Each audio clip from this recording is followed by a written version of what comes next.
Hey everybody, we're back. It's time for a thing awake. I'm back here with my son Quinn again, and we are here to do step 2 of the Big 4.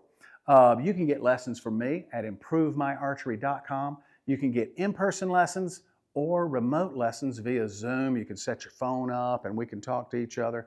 I do everything, recurve, compound, traditional, whatever kind of archery you're into, I'm into it too.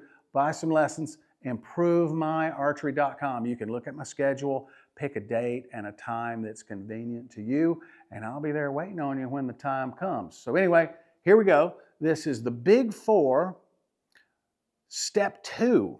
And if you're just joining us, Step 1, go back and take a look at Step 1. Step 1, we got our fingers in the release in a consistent way. We put our hand in the bow in a consistent way and addressed our body to the target in a consistent way. Now we're going to pull the bow back. So Quinn, get to the end of step 1, and then now we've got step 1, the hand's in the bow, it's fixed, it doesn't move after this. He's got his fingers in the release, it's fixed, it doesn't move after this. He has his hand angle, whatever he's going to be at full draw. That's set, it doesn't move after this. He set it right in front of his face where he could get it into position. Now, pull the bow. Now he's got the bow back to full draw. And he's going to hold this away from his anchor. So let's do this again. So what he'll do is he's going to raise it and draw it back.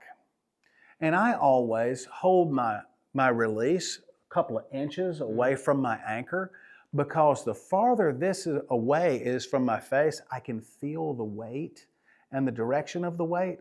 Once I get my elbow around behind my head, my bone structure is supporting most of the weight anymore, and I don't have the perception of feel as much at full draw. So this time when you pull it back, put a little space, right? And he'll draw the bow, and when you pull the bow back, you'll kind of wind up a little bit to draw the bow, all right? And once you're there, and you're holding the bow at full draw, and you kind of level off with the target, and then you will release the tension out of your shoulders and let them get back into their, natural and neutral position. That's where you'll be the most stable. And when your shoulders are down, your back tension works. If they're up, it can't work, okay?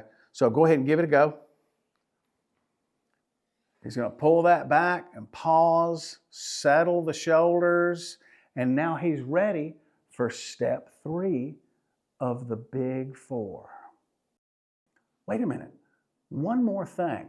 I forgot to tell you about leveling the bow off with the target and how to get your shoulders level with whatever target that you're shooting, right? I almost forgot that. Why didn't you tell me, right? When you pull the bow back, if you're shooting uphill or if you're shooting downhill, all of the internet people of the world have been passing this tip forward over and over, where you draw the bow level and then bend at the waist. It's absolutely wrong. And why people keep saying that over and over, it's almost as if they've never shot a bow downhill before. Because if you draw your bow back level and then just bend at the waist, when you get right about here, your back foot has to come off the floor to get more. So you're practically standing on one foot in order to shoot your bow downhill. Or if you're shooting uphill and you're bending at the waist, you run out of range of motion pretty quick, and you got this big pinch back here above your belt, and it just doesn't work. So when you're shooting on hills, you'll set your body up to the target first. That's part of step 1, when you set your body up. So let me hold your bow for a second. I'm going to demo this one. So here, hold that one. Okay. So if I wanted to shoot an uphill shot, the first thing I'm going to do is, I'm outdoors, the footing might be weird or whatever, so I'm going to hold my bow like this so my gravity is similar to what it's going to be at full draw. Then I'm going to get my shoulders kind of set to the target before I pull back. And you see, I can make adjustments to my stance so that I'm stable for shooting uphill, Then I'll raise the bow slightly above the target, draw the bow back, settle the tension out of my shoulders, and then get ready for step 3, which is putting the pin on the target and anchoring. We'll go through that next week. But if you're downhill, you're going to hold the bow out here, get your stance set so that you're right and aligned with the target. Let me get my release back on. So that you're right and set for downhill, and then you'll align your shoulders up and draw the bow back, settle your shoulders, and then anchor, right? More on anchoring next week. So set your shoulders to the line of the target before you draw the bow back, right? So that way, you may have noticed when you shoot uphill, the shot's kind of weak and you're unsteady and your pin's all over the place and your pin is still, because when you just do this, you effectively shorten your draw length, which makes your holding weight go down, or you're reducing weight, which makes your bow unsteady. So when you set your shoulders up first, you can put the normal power and pressure in the bow. It stays consistent. And then when you anchor, everything is just like you're shooting 20 yards, which brings me to the 20-yard thing, right? So you may have, I don't have a target here, but I'm gonna stand over here and demo. When you have like a vertical face where you got a bullseye here, a bullseye here, and a bullseye here, it's kind of a big deal.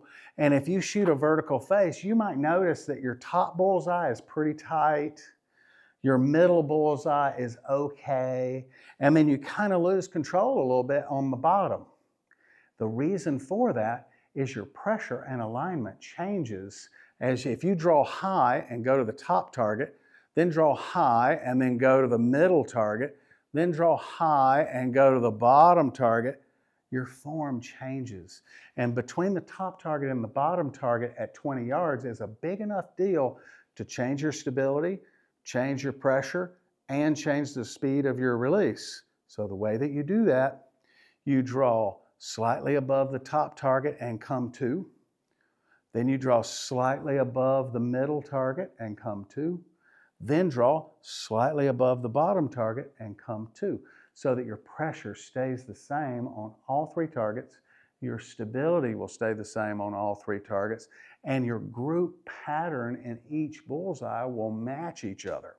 So the big giveaway is if you pull back and you aim at this bottom target and your aim is a little bit looser than it was up here, that's your sight saying, hey, you've made a mistake and it's unsteady. I wouldn't shoot that if I were you. And if you want a good score, don't listen to the one that says, go ahead, shoot it, it'll be fine. It's never fine. Don't shoot it, right?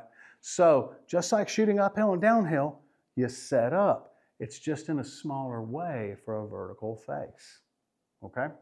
So that is the end of step 2 of the Big 4. I'll see you next week for step 3.